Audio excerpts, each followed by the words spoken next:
on the logistics that are within our purview at the city. This event is being organized by an outside campaign event organization. This is not a City of Waco event. So questions in regards to why Waco was selected or what the program will entail, some of those type of things, I do have a media contact with the campaign that I can get you should you have any questions in regards to that. I do thank you for those of you that submitted the questions in advance. Those will be the questions that we will be addressing today. Any additional questions, you can email me after this, but we'll be going through those specific questions. So without further, I will have Bradley go ahead and get us started. Thanks, Monica. I'm Bradley Ford. I serve as Waco's city manager and just want to express my thanks for each of you being here, each of your Alex being here. As you might imagine, we've been pretty busy preparing for the event on Saturday. Many of our dedicated city staff have been working with campaign organizers to host a very organized and safe event on Saturday. A little background on the event: we officials at Waco Regional Airport, which is a city-owned airport, were contacted about 2 weeks ago about a potential visit from former President Trump and the possibility of the campaign event on the airport's property. And pretty quickly, as you might imagine, city officials and airport staff and multiple city departments worked with the FAA, national, state, and local security agencies to establish the framework for hosting this event, which campaign officials do estimate may draw as many as 15,000 people. The City of Waco quickly established what's called a user agreement for the usage of the property at the airport. In that agreement, the organizers agreed to pay the city in advance for the use of the property, as well as services such as traffic control and public safety. I do have an update on that. The organizers have paid that full bill as of about an hour ago. That payment's for, as I said, public safety, traffic control, as well as the use of the airport grounds. You've already heard from Monica Settlemeyer, our Director of Communications and Marketing. We've also got alongside me Jonathan Cook, our Director of Parks and Recreation, as well as Megan Davis, our Community Engagement Manager. Those probably are familiar faces to many because they've been managing public events in Waco for 20 plus years, including events like the Ironman races, large Magnolia events, National Championship Parade recently as well. So they're quite used to managing large-scale events, and they'll be helping significantly with this event as well. As you know, one of the most important things is communication. And when you have so many different agencies and people involved, I have full confidence that that team is going to do well communicating through this event. And they're also very well versed in our procedures and policies on event management. So with all that said, I want to turn it over to Mr. Cook, I believe. Sure. Thank you, Bradley. And appreciate all y'all being here. And I know y'all have reached out here to Monica and different departments of the city. What we wanted to try to do is have a conversation to explain and really address those questions that were submitted. We appreciate you reaching out. We will get to the end of the conference and share additional questions. Can be sent over via email to Monica, and we will try to address those for areas that we are under control of. First and foremost, is this building steam? And what are the latest crowd estimates? As Bradley mentioned, when we first were approached and been talking, that 15,000 number is something that campaign organizers are currently expecting. Given Waco's central location in Texas, we do expect a lot of drive-in traffic from different areas, Austin, DFW, Fort Worth. So it's a large event, and like any time we put on an event here in Waco, we know it's easily accessible, central location, and so that 15,000 number is the latest estimate that we have received. With our communications with the campaign, we are asking for updated event estimates over the next 24 to 48 hours as this event arrives. I mentioned Waco, and what does this mean to our city? It's a lot of eyes, national attention, of course, and so from our city standpoint, we've grown, we're continuing to grow, and millions of people are visiting our vibrant city each year. For tourism, and one thing that's come along with that is Megan and I have grown through the events process or larger and larger events.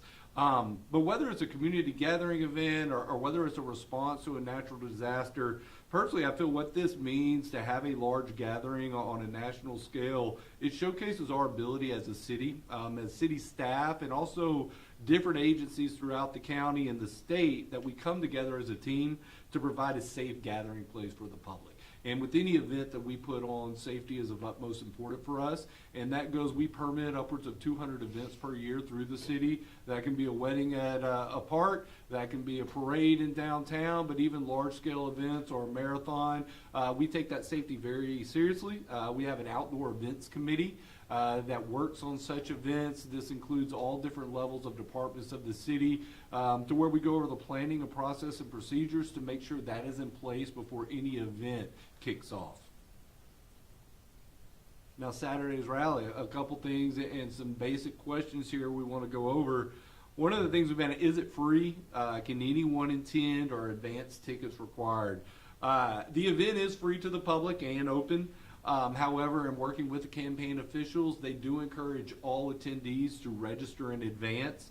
That way they can send out information in regards to official start times, any change of programs, but really most important from our perspective, when you register for this event, you're going to get parking information.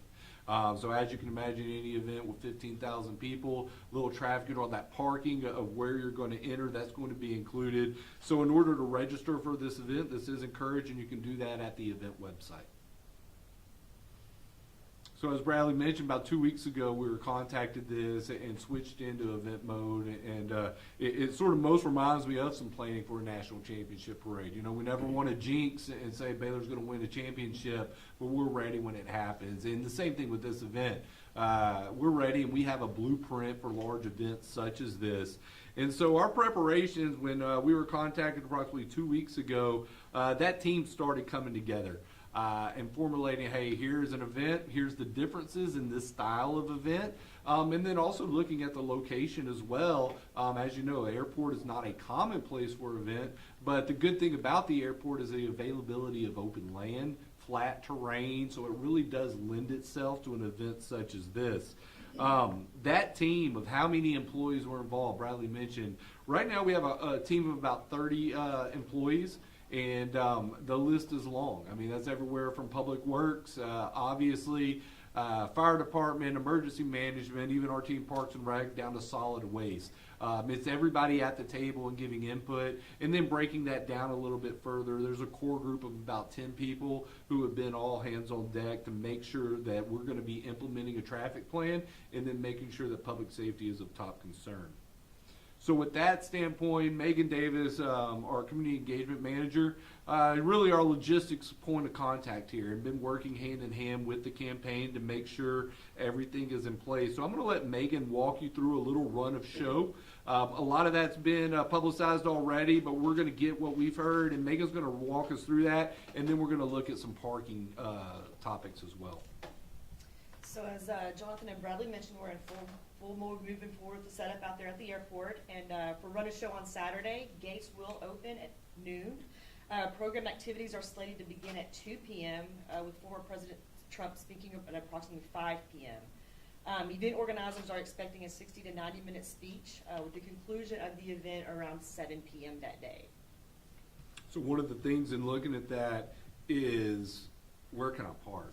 Obviously, you know, you go out to the Waco airport and there's some parking lots, but as I've mentioned, we've got a lot of parking areas. Megan, what time are we going to be able to start arriving at the event for people who are coming? What time will guests be able to start being able to park? Guests will be able to park at 8 a.m. We will have, like Jonathan mentioned, traffic security and traffic flow will be mentioned on our website, but we will have officers to direct airport patrons and event patrons.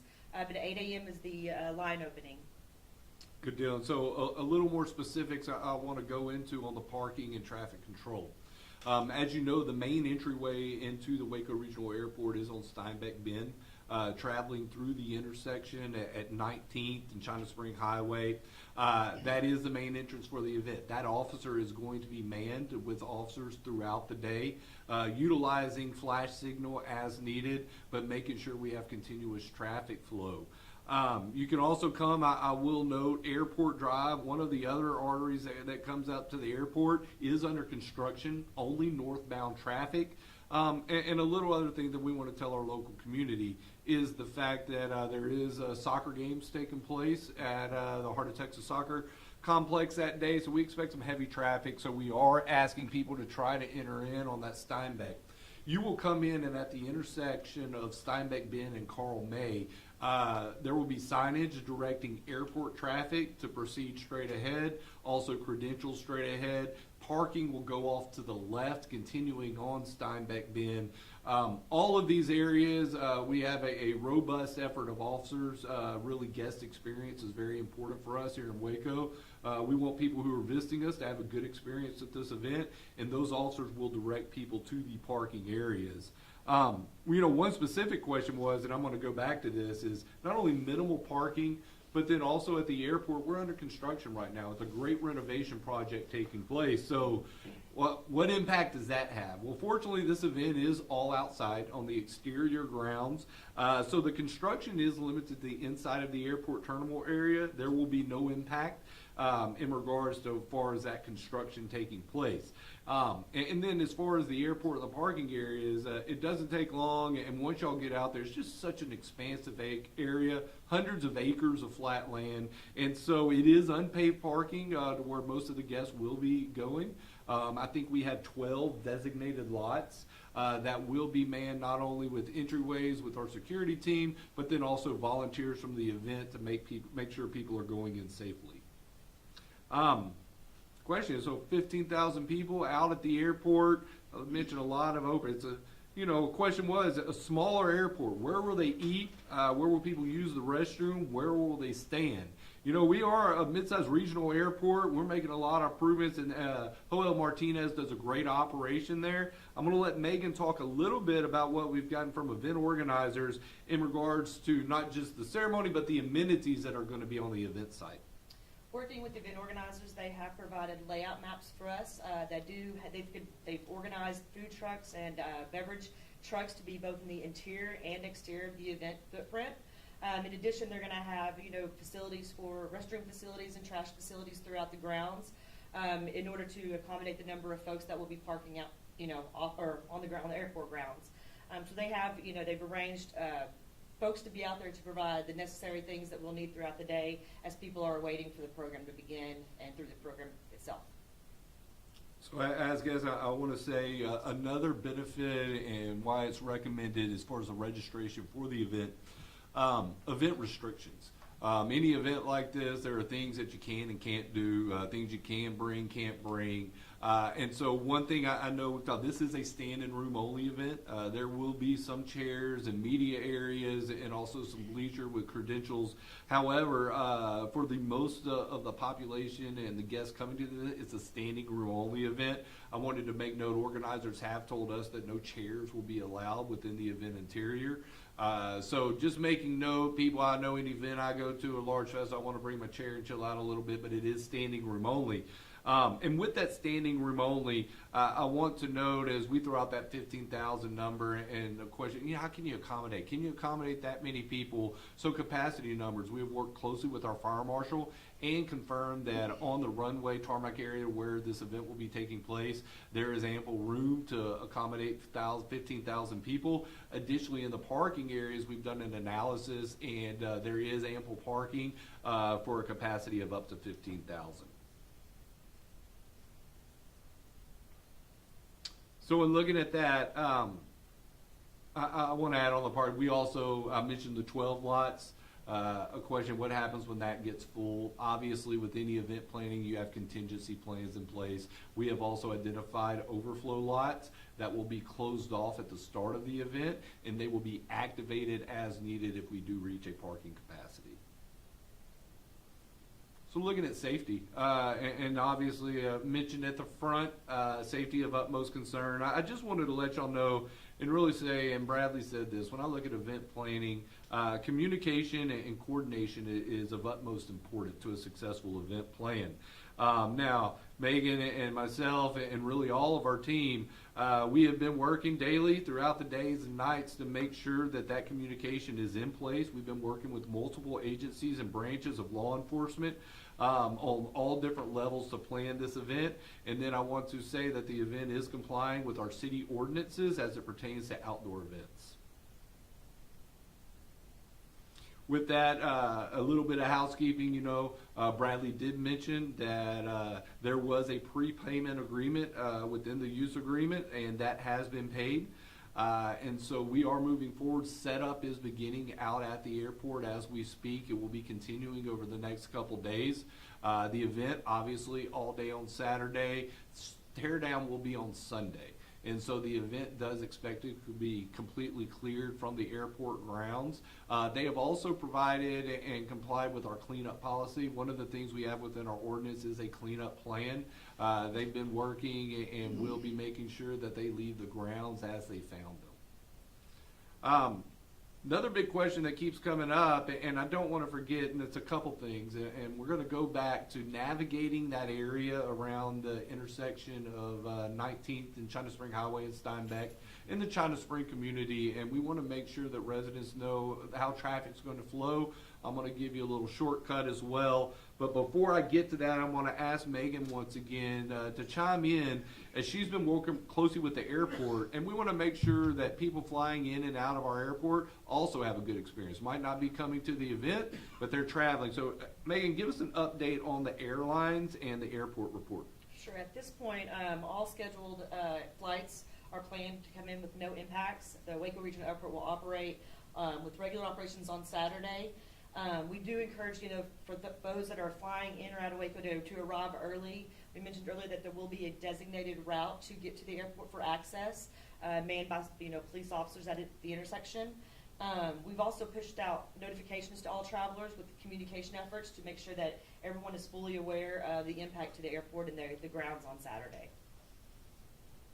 Good deal. And once again, there is a dedicated access route coming into the airport. They will meet an officer. We encourage people, if they are the traveler, to have their boarding passes be able to show. But we also know people are going to be picking up guests arriving or maybe dropping off. And so we are specifying and having officers at that location to make sure traffic is flowing freely so there's no interruptions with travel plans.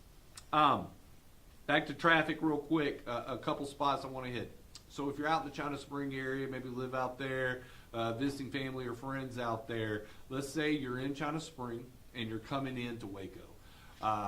Most of us know what you can do is take a left. You're on China Spring Highway. You take a left on Flat Rock, Megan, correct? Flat Rock Road, and then that turns into Washington Lane. That would spit you out back on Steinbeck Bend to where you do not have to get at that signaled intersection. Now, there could potentially be backups at that intersection, but once again, I want to say officers will be having traffic flow through there. There is no street closure in place. So a little different from perhaps a race where a street might be closed. It is going to be flowing, so a little bit of patience. And the same goes if you've been in Waco trying to get back out to the China Spring area. If you take a right onto Washington and loop around using Flat Rock, we are encouraging local traffic to use that route to try to avoid and lessen the congestion at that intersection. Another thing I wanted to mention intersection is then we're going to Flat Rock Road, but on the airport side, and that is at the intersection of Flat Rock and Skeet Easton. This is a road where people will still be able to access Airport Park and get to the park area, Corps of Engineers property, but there will be an officer located at that intersection, and that is not a back road that you'll be able to get into the event or to the airport. That is going to be for park traffic only, so you will not be able to access the airport or the event from Flat Rock and Skeet Easton. That is also going to be a main way to exit the event as well. The exiting strategy of the event, we do have a plan in place as far as opening lanes up. Depending on the parking lot, you could be diverted to a dedicated exit area. That could be on Steinbeck going to Skeet Easton, to Flat Rock, to where you make a big loop around back to China Spring Highway, or off to 185. I know I'm speaking a lot of local traffic lingo here. But, or you might, depending on the lot, if you're on the other side, you might go out Steinbeck Bend straight back into Waco. And so it's much like we do at a Baylor football game in traffic control. Sometimes you got to go July 4th. when we exit, you got half the parking lot going one way, half the other. But what I want you to remember is, and then also be very appreciative of our law enforcement and local teams that are going to be working these intersections. It's going to be a long day. But at the same time, we feel this is a way to serve our community, serve our nation, in providing a safe event, not only for people coming here, but for people who are coming out to the event as well. So with that, it wraps up what we had as far as submitted questions. I'm going to let Monica speak. Also, Bradley, if you have any wrap-up comments. But I mentioned additional questions can be submitted email. We will get back to them. But from there, those were the questions that we had submitted. Yeah, so thank you again for submitting your questions in advance. If you have anything additional that precluding this, please let me know. Please email me. But we do appreciate you taking the time to help share this information with our community, ensuring that we are transparent with them and letting them know how to be able to get around on Saturday, what safety impacts will look like. So we appreciate you taking the time to be here today and to listen to this information. But please email me with any additional questions. If you need to get a hold of the campaign organizers, I can help direct that as well. Thank you. Thank y'all. Thank you. Y'all have a good day. Everybody got Monica's email? And I know most of you are on the loop on this. As far as media credentials, City of Waco is not issuing any media credentials. It's not our event. Those you have to register online or through the campaign officials. And so make sure